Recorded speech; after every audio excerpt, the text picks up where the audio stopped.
जय जगन्नाथ। नमस्कार प्रिय दर्शक, स्वागत करता हूँ मैं आपको गणपति राष्ट्र में। आज हम लोग बात करेंगे दसम भाव पर हम लोग क्या क्या देखते हैं। दसम भाव हम लोगों के लिए क्या क्या दे सकता है, मतलब कुंडली विश्लेषण करने का टाइम है। दसम भाव से हम लोग क्या देखते हैं, इस चीज़ के बारे में अभी बात करेंगे। तो फिर चलिए शुरू करते हैं दसम भाव के ऊपर में।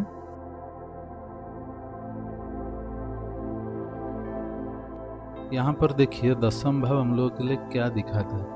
ऑल टाइप्स ऑफ प्रोफेशन, मतलब आप कोई भी प्रोफेशन कर रहे हो, चाहे आप नौकरी के लिए करो या आपका पैसा है या आपका इंटरेस्ट से कर रहे हो, जो भी प्रोफेशन आपका है वो जीवन में जो जो चीज़ें आप कर रहे हो, हर तरीके का, घर के लिए काम करो, बिजनेस के लिए करो, पैसे के लिए करो, किसी को हेल्प करने के लिए करो, जो भी लाइफ का प्रोफेशन जितने भी रहेंगे वो सब प्रोफेशन आपका दसम भाव से ही देखते हैं।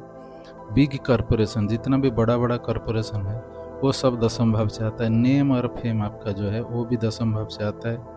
फादरली पर्सन जो होते हैं, जो पिता जैसे, मतलब बॉस, मेंटर, आपका जितने भी सलाहकार, जो भी आपको मेंटरशिप देते हैं, हेल्प करते हैं कुछ करने में, वो सब जितने भी मिनिस्टर्स है वो भी दसम भाव से आते हैं। एडमिनिस्ट्रेशन पावर है, एडमिनिस्ट्रेशन जगह जो है दसम भाव है, क्योंकि जो बड़ा केंद्र है, सबसे बड़ा केंद्र 1, 4, 7, 10 में से यह दसम भाव होता है। और जो त्रिकोण होता है 1, 5, 9, उसमें से सबसे बड़ा त्रिकोण होता है नवम भाव, क्योंकि यहाँ भाग्य आता है, तो यहाँ नेम फेम सम्मान ये सब आता है। पॉलिटिकल रिलेशन जो भी है वो भी दसम भाव से यहीं से आता है। नेम फेम स्टेटस जो भी आपको मिलता है वो दसम भाव से आता है। इसका मतलब दसम भाव अगर किसी का बलवान है या लग्नेश दसम भाव पर है, दशमेश लग्न पर है, नवमेश दशमेश का संबंध है, दसम भाव का संबंध लग्न से लग्नेश से बन रहा है, तो ये लाइफ बहुत मतलब इम्पोर्टेंट रोल प्ले करता है। लेकिन यहाँ पर क्या होता है कि दसम भाव अगर आपका स्ट्रांग है तो आपका लाइफ का मेन डायमेंशन दसम भाव भी होगा।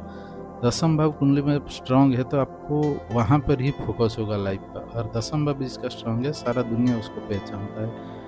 यहाँ पर कुछ ना कुछ लेवल अचीवमेंट होता है। दसम भाव से आपको हर चीज़ें मिल जाता है जो जीवन में आदमी को चाहिए। तो दसम भाव कुंडली का बहुत इम्पोर्टेंट जगह है।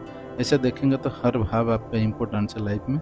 लेकिन अगर आप पर्सपेक्टिव से देखते हो कि आपको नेम फेम पहचान मिलेगा, तो नवम और दसम, पंचम, चतुर्थ, ये 4 भाव से आपको मिलता है। उसके साथ साथ लग्न और लग्नेश का स्थिति देखना होता है, क्योंकि लग्न और लग्नेश को ही मिलता है। लग्न मतलब स्वयं खुद, इसीलिए तो दसम भाव को देखना बहुत जरूरी है। अभी हम लोग जो आगे विश्लेषण करेंगे कुंडली, तब ये सब जरूरत होगा, इसीलिए मैं दसम भाव के बारे में बता रहा हूँ। और 2 भाव बचा है, इसके बाद में हम लोग कुंडली विश्लेषण चालू करेंगे। तब तक इसको देखते रहिए। अगर आपको इस तरीके का विश्लेषण अच्छा लगता है तो चैनल को लाइक, सब्सक्राइब, शेयर करें और कमेंट दें आगे किस तरीके का विश्लेषण देखना चाहते हैं। तो फिर रहते हैं। जय जगन्नाथ।